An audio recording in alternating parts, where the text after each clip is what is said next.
बड़े पैमाने पर भारतीय किसान यूनियन धरतीपुत्र राजनीति के पदाधिकारियों ने ज्ञापन दिया है। राष्ट्रीय अध्यक्ष दिनेश यादव जी यहाँ मौजूद रहे, जिलाधिकारी को ज्ञापन दिया। मुद्दा ये है कि ओबीसी और एससी समाज कब तक इस देश में अपमान सहता रहेगा।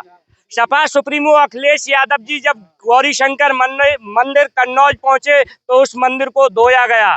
उसके बाद ये बड़ा मुद्दा देश में बन गया है।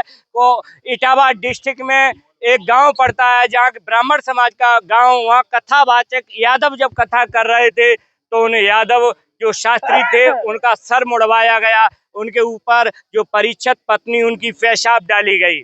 आखिर क्या मुद्दा है? मैं कहूंगा मेरे पास राष्ट्रीय अध्यक्ष जी हैं जो वास्तविकता सच्चाई, क्या मनुष्यता बराबर होना चाहिए देश में कि ऊंच नीच का भाव आज भी चलेगा? जब हम करीबन आजाद भारत में सांस ले रहे हैं फिर भी इतनी घृणा क्यों, मतलब जनरल हमसे जो ब्राह्मण समाज करता है, कैसे देखते हो? सबसे बड़ी बात है, आज तो लोग शिक्षित हो चुके हैं। समाज में जो है हमने जो पढ़ा है उसमें यही लिखा है, जो ज्ञानी होता है वही पंडित होता है। तो मेरा कहना है धर्म और जाति का बात वहाँ पर नहीं आता है। जो ज्ञानी होगा वही तो कथा भागवत कहेगा, जिसको उसका ज्ञान होगा तो वेदों का ज्ञान होगा वही तो कथा भागवत करेगा, चाहे ओबीसी का हो, चाहे एससी का हो, चाहे जनरल का हो।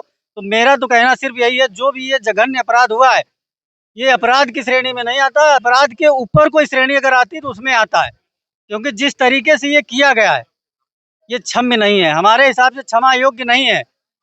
इस पे कठोरतम कार्रवाई जिलाधिकारी महोदय ने कहा है, कठोरतम कार्रवाई करेंगे।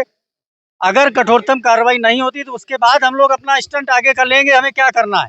3 बड़ी घटनाएं उत्तर प्रदेश में जो बता रहे हैं हम। जब अखिलेश यादव ने 2017 में उत्तर प्रदेश की गद्दी को छोड़ा था, योगी आदित्यनाथ मुख्यमंत्री बने थे, जब मुख्यमंत्री आवास को शपथ लेने के बाद उसे धुलवाया गया, कैसे देखते हो? क्या अपवित्र था मुख्यमंत्री आवास? कोई अपवित्र नहीं था, उसमें सिर्फ सोच का फर्क था। और एक कहावत है, जो बोओगे वही काटोगे। ठीक है, तो सबसे जरूरी काम तो यही है कि भाई को भाई से बांट रहे हो, समाज को समाज से बांट रहे हो, इससे ऊपर उठने का काम करिए। जो भी व्यक्ति उस लायक हो उसको उसी लायक से काम करना चाहिए। अखिलेश यादव जी कन्नौज गौरीशंकर मंदिर में गए, वो भी धोया गया। उसके बाद यहाँ शास्त्री दादुरपुर में जो घटना हुई है, शास्त्री लोगों का सर मुड़ा गया, चोटी काटी गई, माँ जो परीक्षित पत्नी थी उनके पैरों तले ये नाक रगड़ी गई और उनकी पेशाब डाली गई। इस घटना को कैसे देखती हो? ये जघन्य अपराध है।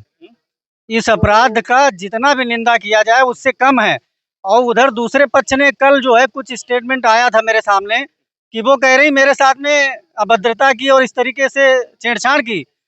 जो व्यक्ति वहाँ पर जिस तरीके से अपराध किया जा रहा है, वीडियो बाकायदा वायरल है, उसमें कहीं नहीं दिख रहा है कि छेड़छाड़ हुई है।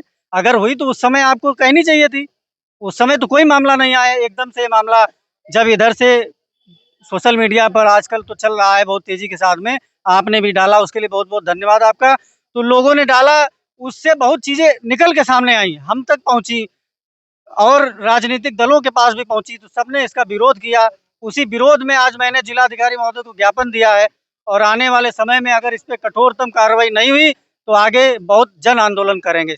एक लास्ट क्वेश्चन राष्ट्रीय अध्यक्ष जी आपसे ये है, ओबीसी एससी क्या किसी भागवत मंच पर या किसी प्रवचन कथा भागवत के मंच पर बैठ सकते हैं देश में या नहीं? लेकिन संविधान बैठने का अधिकार देता है, लेकिन जो मनु विचारधारा के लोग हैं, ब्राह्मण जो सोच मनु विचारधारा है उनकी, वो लोग नहीं कहते हैं कि ये लोग गद्दी पे बैठे। क्या कहोगे आप इस पे? उसमें मैं ये कहना चाहता हूँ कि देखो, हर व्यक्ति गलत नहीं होता है।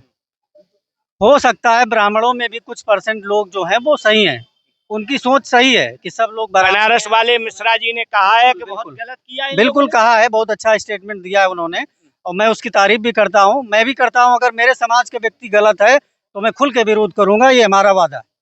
लेकिन जो सही है उसका हमें सामना करना पड़ेगा, चाहे कोई भी हो। बहुत बहुत धन्यवाद। राष्ट्रीय अध्यक्ष जी ने कहा है कैसे पाखंडियों के साथ खुल के मुकाबला करना होगा, और मैं देश की जो 65% एससी ओबीसी आबादी उससे भी अपील करूंगा कि सबसे पहले शांति बनाए रखें। लेकिन अगर जो व्यक्ति आपसे घृणा करता है तो आप उससे दूरी बनाए रखें, ये सच्चाई है। लेकिन ऐसा कोई देश में विवाद न खड़ा हो जाए ये दादुरपुर के मुद्दे को लेकर, जिससे कोई देश में बड़ी जनहानि हो जाए। क्योंकि मैंने कई एक जगह सुना है बड़ा लोगों में आक्रोश है।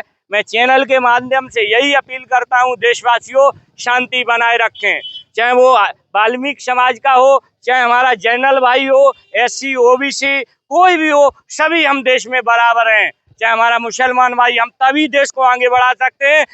मजहब नहीं सिखाता आपस में बैर रखना, ये बहुत बड़ी सच्चाई है। देशवासियों, हमारा देश तभी आगे बढ़ेगा, तुम्हें एक साथ होकर देश के लिए आवाज उठाने होगी। क्या ब्राह्मण, क्या यादव, क्या मुस्लिम, क्या SC, क्या क्यों ऐसी बातें करते हो? समाज में हम देश में हमारा भारत महान है, महान रहेगा, उसके लिए हम बराबर लगे रहेंगे। बहुत बहुत धन्यवाद। इसी के साथ मैं कपिल यादव, MBM न्यूज़ 24 जिला अधिकारी कार्यालय इटावा, उत्तर प्रदेश।